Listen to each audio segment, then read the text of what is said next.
This can't be right.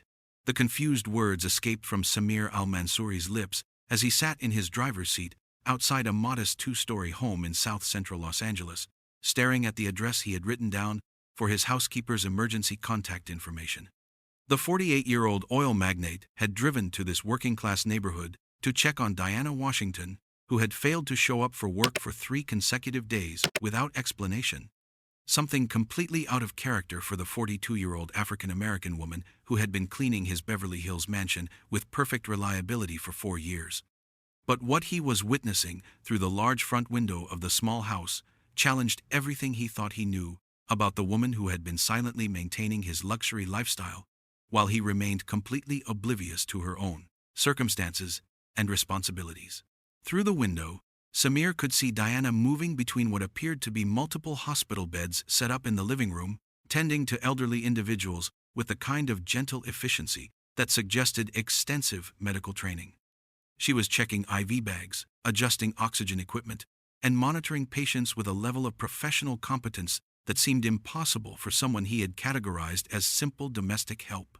The scene looked like a sophisticated medical care facility, rather than a private residence, and Diana appeared to be operating as the primary healthcare provider for several critically ill patients. For 15 minutes, Samir remained in his car, trying to process what he was observing. The woman he knew as his housekeeper was clearly functioning as a nurse, possibly even a doctor, providing complex medical care that required training and expertise he had never suspected she possessed. The equipment in the room was expensive and specialized, the kind of technology that would normally be found in hospitals or professional care facilities, not in the home of someone who worked as domestic help. His first instinct was to assume he had come to the wrong address, but the distinctive old Honda Civic parked in the driveway was definitely Diana's car, and he had seen her silhouette clearly enough to confirm her identity. The realization that his housekeeper was leading a completely different professional life that he had never known about was both shocking and deeply unsettling, challenging his fundamental assumptions about the people who worked in his household. As he continued to watch, Diana's movements revealed a level of medical knowledge that exceeded what many registered nurses possessed. She was adjusting ventilator settings, reading cardiac monitors, and administering medications with the confidence of someone who understood exactly what she was doing and why.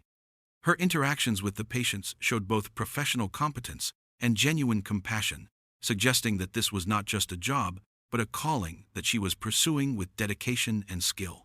After gathering the courage to approach the house, Samir knocked softly on the front door, uncertain about how to explain his presence or ask about what he had observed.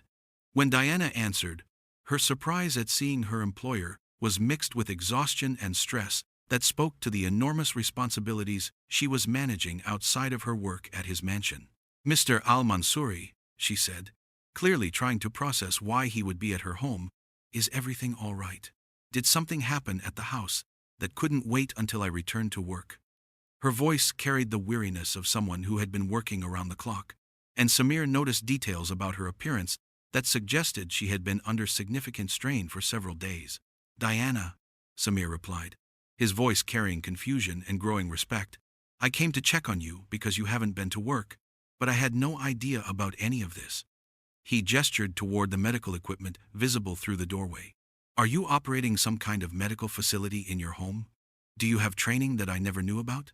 The question opened a conversation that would completely transform Samir's understanding of the woman who had been cleaning his house while simultaneously running a sophisticated home healthcare operation that served elderly patients who couldn't afford traditional nursing care. Diana's story revealed not just hidden medical expertise, but a level of dedication to serving others that made Samir's own charitable contributions seem superficial by comparison. "Come in," Diana said, stepping aside to allow Samir to enter her home. "I guess it's time you learned about what I actually do when I'm not cleaning your house. But I want you to understand that everything here is legal and properly licensed, even though it probably looks overwhelming." As Samir entered the converted living space, he was struck by the professional quality of the medical setup and the obvious care that had been taken to create a comfortable, home-like environment for the patients. Despite the presence of hospital beds and medical equipment, the room felt warm and welcoming, with personal touches that made it clear this was someone's home rather than an institutional facility. Diana introduced him to the 3 elderly patients currently in her care, all of whom were dealing with complex medical conditions that required constant monitoring and specialized treatment. Mrs. Rodriguez, an 84-year-old woman with advanced dementia and diabetes, had been rejected by multiple nursing homes because her family couldn't afford the monthly fees. Mr. Johnson, a 79-year-old man recovering from a stroke, was receiving rehabilitation therapy that would have cost his family thousands of dollars per week in a traditional facility. Mrs. Patterson, an 81-year-old woman with end-stage heart failure, was receiving palliative care that allowed her to spend her final months in a comfortable, caring environment rather than an impersonal hospital. Mr. Al-Mansouri, Diana explained as she checked Mrs. Rodriguez's glucose levels, "I'm a licensed practical nurse with 15 years of experience in geriatric care. I worked in nursing homes and hospitals until I realized that many elderly patients were being warehoused in facilities that prioritized profit over care quality. 3 years ago, I obtained the licenses and certifications necessary to operate a small residential care facility in my own home." The revelation that his housekeeper was actually a healthcare professional who had chosen to work domestic jobs to supplement her income while providing affordable medical care to underserved elderly patients was staggering. Samir began to understand that Diana's cleaning work was just one part of a complex financial strategy that allowed her to pursue her real calling of caring for vulnerable populations who couldn't access traditional healthcare services. As Diana continued her explanation while simultaneously monitoring her patients and administering medications, Samir learned about the enormous challenges facing elderly individuals who needed ongoing medical care but lacked the financial resources to pay for quality nursing home services. Many families were forced to choose between bankrupting themselves to pay for care or watching their loved ones suffer in substandard facilities that provided minimal attention and support. Diana's home care facility addressed this gap by providing high-quality medical and personal care at a fraction of the cost charged by traditional nursing homes. She was able to keep her expenses low by operating out of her own home, doing much of the work herself, and accepting patients whose families could afford to pay reduced rates based on their actual financial circumstances rather than standardized pricing that excluded working-class families. The licensing and regulatory requirements for operating such a facility were extensive and expensive, requiring specialized training, regular inspections, and compliance with numerous health and safety standards. Diana had invested years of her life and tens of thousands of dollars in meeting these requirements, while simultaneously working multiple jobs to support herself during the transition from employee to business owner. But what struck Samir most was not just the professional competence that Diana demonstrated, but the genuine love and care she showed for each of her patients. She knew their medical histories, their personal preferences, their family situations, and their individual needs, in ways that suggested deep emotional investment in their well-being, rather than just professional obligation. "This is incredible," Samir said, watching Diana adjust Mr. Johnson's physical therapy equipment while explaining his progress to a family member on the phone. "You're providing medical care that would cost these families hundreds of thousands of dollars annually, and you're doing it in your own home while also working as a housekeeper to make ends meet." Diana nodded, but her expression suggested that she didn't see her situation as particularly remarkable or deserving of praise. "Mr. Al-Mansouri, there are thousands of elderly people in Los Angeles who need this kind of care but can't afford it. I can only help a few families at a time, but it's better than doing nothing while people suffer because they don't have enough money to access quality health care." The conversation continued as Diana went about her routine care tasks, and Samir began to understand the full scope of what she had accomplished. She had essentially created a non-profit healthcare organization disguised as a small business, using her own resources and expertise to address a critical gap in the healthcare system that left elderly patients without affordable, quality care options. The financial realities of Diana's operation were as impressive as the medical care she provided.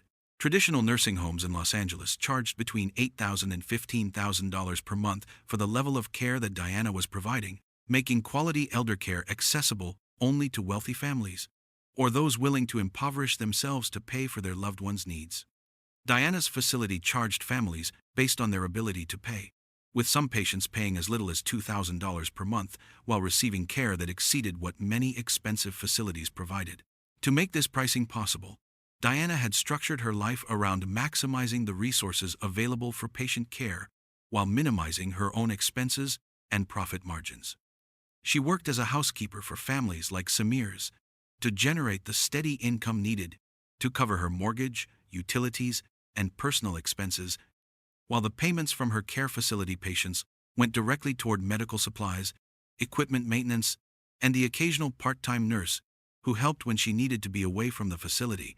The dedication required to maintain this arrangement was staggering. Diana typically worked 12 to 16-hour days, providing round-the-clock care for her patients, while also maintaining employment that allowed her to keep the facility financially viable. She had essentially given up any possibility of a normal personal life or leisure time in order to ensure that vulnerable elderly individuals received the care and dignity they deserved. As Samir spent more time observing Diana's work, he began to understand the sophisticated medical knowledge and emotional intelligence required to care for elderly patients with complex needs. Mrs. Rodriguez's dementia meant that she often became confused and agitated, requiring patient redirection and comfort, rather than the restraints or sedation that many facilities used to manage difficult behaviors. Mr. Johnson's stroke recovery involved carefully calibrated physical therapy exercises and cognitive stimulation that helped him regain abilities that his doctors had said might be permanently lost. Most impressively, Diana was helping Mrs. Patterson navigate the end stages of heart failure with dignity and comfort, providing palliative care that focused on quality of life rather than futile medical interventions. The conversations she had with Mrs. Patterson about her fears, her memories, and her hopes for her final months demonstrated a level of emotional support that went far beyond medical training and reflected genuine compassion and wisdom. But what struck Samir most profoundly was the realization that Diana had been leading this extraordinary double life while working in his home, and he had never noticed or asked about her circumstances, her goals, or the remarkable work she was doing to serve others. For 4 years, she had cleaned his house with perfect professionalism, while simultaneously operating a healthcare facility that was saving lives and providing dignity to elderly patients who had been abandoned by a system that prioritized profit over care. The contrast between his own lifestyle and Diana's dedication was stark and humbling. Samir lived in a $20 million mansion, drove luxury cars worth more than most people's annual salaries, and spent money on entertainment and status symbols without thinking about the cost. Meanwhile, Diana was using every available resource to provide essential healthcare services to people who desperately needed them, sacrificing her own comfort and financial security to serve others. Diana, Samir said after spending several hours observing her work, "I need to ask you something, and I want you to be completely honest with me. Why do you work as a housekeeper when you're clearly qualified to work in hospitals or healthcare facilities that would pay you much more money and provide better benefits?" Diana paused in her preparation of Mrs. Rodriguez's evening medications, considering how to explain the complex motivations that had led her to structure her life around service rather than personal advancement. "Mr. Al-Mansouri, I worked in traditional healthcare facilities for 15 years, and I saw how elderly patients were treated when they couldn't pay for premium services. I watched people die alone in understaffed nursing homes because their families couldn't afford facilities that provided adequate care and attention," she continued. "The healthcare system is designed to generate profit, not to serve people who actually need help. Elderly patients with limited resources are warehoused in facilities that provide minimal care, while wealthy patients receive attention and services that should be available to everyone regardless of their ability to pay. I decided that I wanted to use my skills to address that inequality, rather than just participating in a system that abandons vulnerable people." The explanation revealed not just Diana's professional expertise, but a moral framework that had guided her to sacrifice personal advancement in order to serve others more effectively. She had chosen to work multiple jobs and accept lower income in order to maintain the independence necessary to provide care according to her values, rather than institutional profit motives. But the financial strain of maintaining this arrangement was clearly taking a toll on Diana's health and well-being. Samir could see the exhaustion in her movements, the stress in her voice, and the weight of responsibility that she carried for her patients' lives and her facility's financial viability. Her dedication was admirable, but the sustainable operation of her care facility required resources and support that she was struggling to provide on her own. Over the following days, Samir found himself unable to stop thinking about what he had discovered at Diana's home.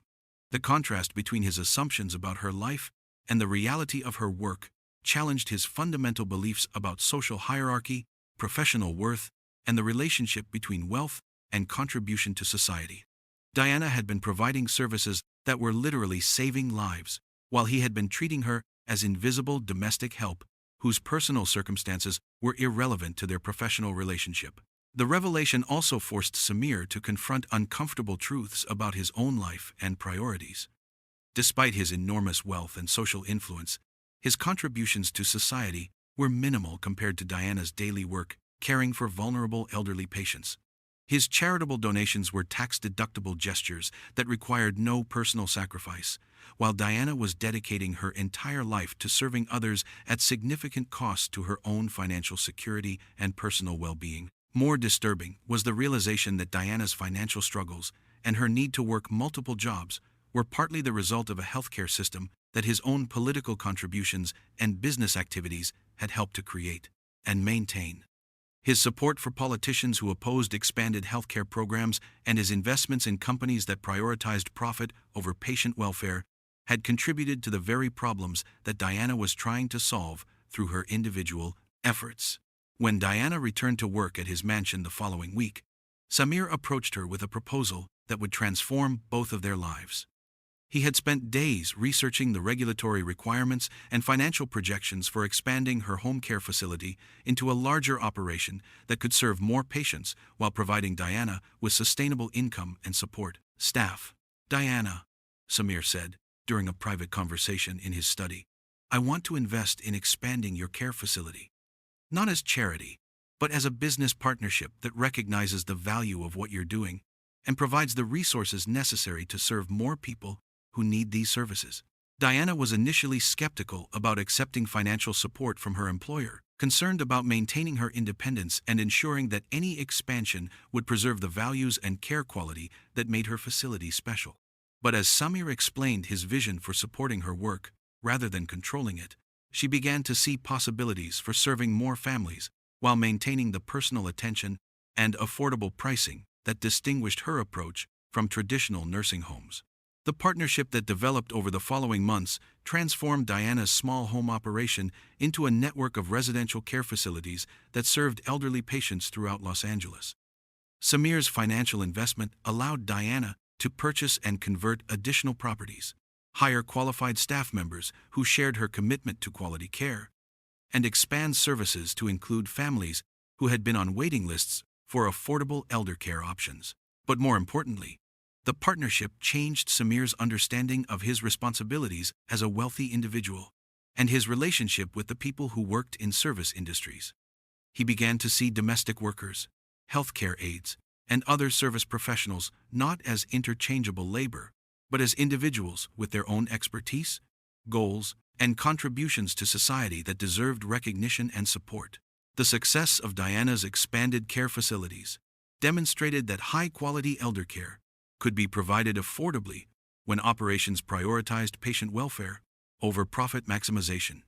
The facilities consistently received outstanding ratings from regulatory agencies, maintained waiting lists of families seeking admission, and achieved patient outcomes that exceeded those of much more expensive traditional nursing homes. Diana's model became a template for addressing healthcare disparities in other communities, inspiring similar facilities in cities across the country where elderly patients struggled to find affordable, quality care. The approach proved that innovative partnership between individuals with resources and those with expertise could create solutions to social problems that neither government programs nor traditional business models had successfully addressed. 5 years after Samir's unexpected visit to Diana's home, she had become one of the most respected elder care advocates in California, testifying before legislative committees about healthcare policy and serving on boards that developed standards for residential care facilities.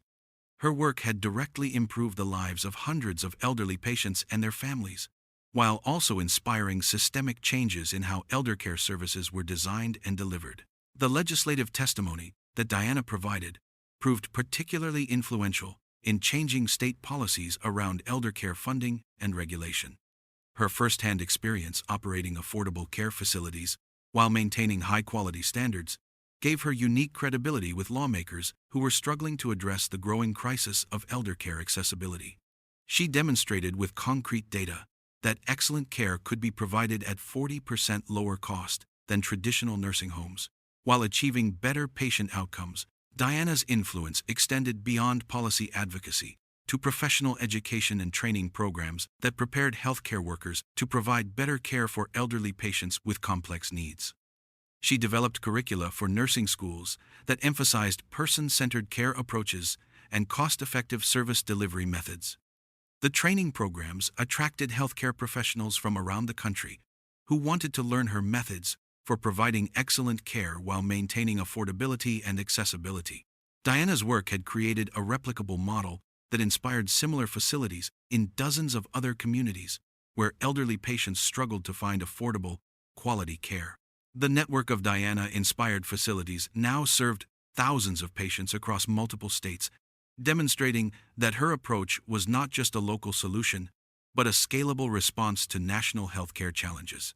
Samir's transformation was equally dramatic. He had redirected his philanthropy from tax-advantaged donations to wealthy institutions toward supporting community-based organizations that addressed healthcare disparities, housing insecurity, and economic inequality.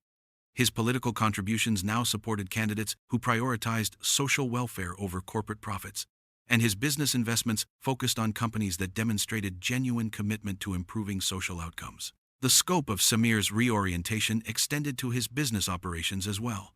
His oil company began implementing policies that prioritized environmental sustainability and community benefit over pure profit maximization. He established worker profit-sharing programs, invested in renewable energy research, and created partnerships with community organizations in regions where his company operated facilities. Samir's personal lifestyle also changed dramatically as he grappled with the contrast between his previous consumption patterns and Diana's dedication to service. He downsized from his $20 million mansion to a more modest home, donating the difference to organizations that provided affordable housing and healthcare services. The fulfillment he derived from supporting Diana's work exceeded any satisfaction he had previously found in accumulating luxury possessions. The relationship between Samir and Diana evolved from employer and employee to partners in addressing social justice issues that affected vulnerable populations throughout their community. Their collaboration demonstrated that meaningful change required genuine partnership between people with different types of expertise and life experiences. Their working relationship became a model for how wealthy individuals could support community-based solutions without imposing their own agendas or undermining the autonomy of the people actually doing the work. Samir learned to provide resources and advocacy support, while respecting Diana's expertise and allowing her to maintain control over care standards and operational decisions. One of their most successful collaborative projects was the establishment of a fellowship program that provided financial support and mentorship for healthcare workers from underserved communities who wanted to develop innovative care models similar to Diana's approach. The fellows who participated in this program went on to establish elder care facilities, community health centers, and mental health services that addressed specific needs in their local areas. Before we wrap this story up, I'd like to thank you for reaching this far. And if you enjoyed this story as much as I think you did, then be sure to show your support by liking and subscribing so this channel. Now back to the story. Most importantly, Samir learned that his assumptions about the people who worked in his household had been based on prejudice and ignorance rather than actual knowledge about their lives, abilities, and contributions to society.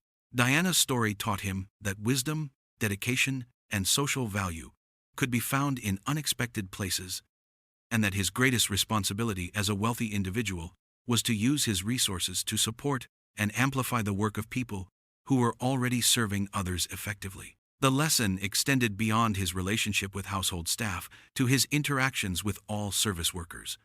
He began to see these individuals as complete human beings with their own expertise, goals, and contributions, rather than as interchangeable providers of services.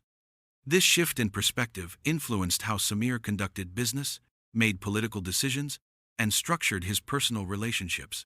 The unexpected visit to Diana's home had revealed not just her hidden expertise and dedication, but the limitations of his own understanding about service, value, and the complex lives of people whom he had dismissed as simple domestic help.